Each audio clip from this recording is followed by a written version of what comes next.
আজকে নিয়ে চলে এলাম নারকেলের লুচি। তো বন্ধুরা, নারকেল দিয়ে এভাবে লুচি বানিয়ে দেখবেন, দারুণ খেতে হয়। আর লুচিটা অনেকক্ষণ রাখলেও নরম থাকে।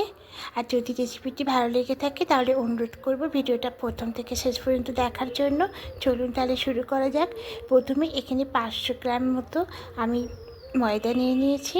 এবার এখানে পরিমাণ মতো লবণটা অ্যাড করব আর সামান্য একটু চিনি দেবো, মানে 1 চামচ মতো চিনি দেবো, দিয়ে খুব ভালো করে এটাকে মিক্স করে নেব।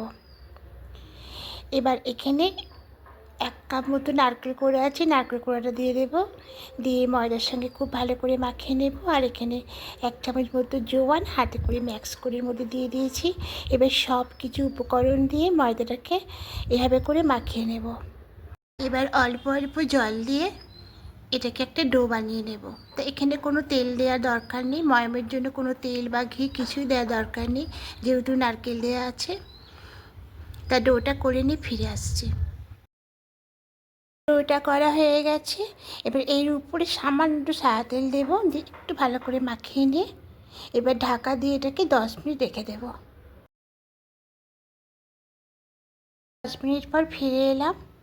এবার ঢাকাটা খুলে নিয়ে ময়দাটাকে আরও ভালো করে একটু মেখে নেব, যেহেতু উপরে একটু সাদা তেল দিয়েছিলাম। এবার খুব ভালো করে ঠেসে ঠেসে মাখবো, ঠিক এরকম করে ঠেসে ঠেসে মাখতে হবে, তাহলে লুচিটা খুব নরম হবে। এবার এখান থেকে এবার লেচি কেটে নেব, ঠিক এরকম ছোটো ছোটো করে লেচি কেটে নেব। এখান থেকে একটা লেচি নেব, নিয়ে এরকম করে বেলে নেব। তা প্রত্যেকটা বেলে নিয়ে ফিরে আসছি। সবগুলো বেলা হয়ে গেছে। এদিকে আগে থেকে কড়াইতে বেশ কিছুটা সাদা তেল দিয়েছিলাম, তেলটা খুব ভালো করে গরম হয়ে গেছে। এবার এখান থেকে একটা নেব, তেলের মধ্যে ছেড়ে দেব। এবার নিচ থেকে তেলটা একটু উপর দিকে এভাবে করে দিয়ে দেব, দেখুন কতটা ফুলে আসছে। এবার এ পাশটা উল্টে নেব, এটা হয়ে গেছে, তুলে নেব।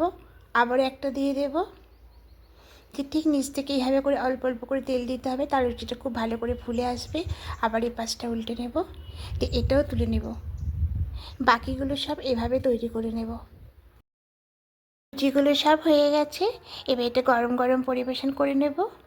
আমি এর সঙ্গে নিরামিষ চানা পনির বানিয়েছি, এটা আমি আপনাদের সঙ্গে অন্যদিন শেয়ার করব। আর বন্ধুরা, বিশ্বাস করতেই পারবে না, নারকেল দিয়ে লুচি এতটা সুন্দর খেতে হয়। এর স্বাদটা একটা অন্যরকম, একবার খেলে বারবার খেতে ইচ্ছা করবে। আর এইভাবে করে বানিয়ে একবার খেয়ে দেখবেন আর কাউকে খাইয়ে দেখবেন, আপনার সবাই প্রশংসা করবে। আর যদি আমার রেসিপিটি ভালো লেগে থাকে অবশ্যই কমেন্টে জানাবেন, একটা লাইক করে দেবেন। আর যারা নতুন বন্ধুরা দেখছেন এখনও পর্যন্ত সাবস্ক্রাইব করেননি, তাদের কাছে অনুরোধ রইল সাবস্ক্রাইব করে পাশে থাকার জন্য। আপনারা পাশে থাকলে আমার রান্না করতে অনেক উৎসাহ জাগবে, আর আমিও আপনাদের পাশে থাকবো। আবার কোনো রেসিপি নিয়ে চলে আসবো। আজকের মতো টাটা।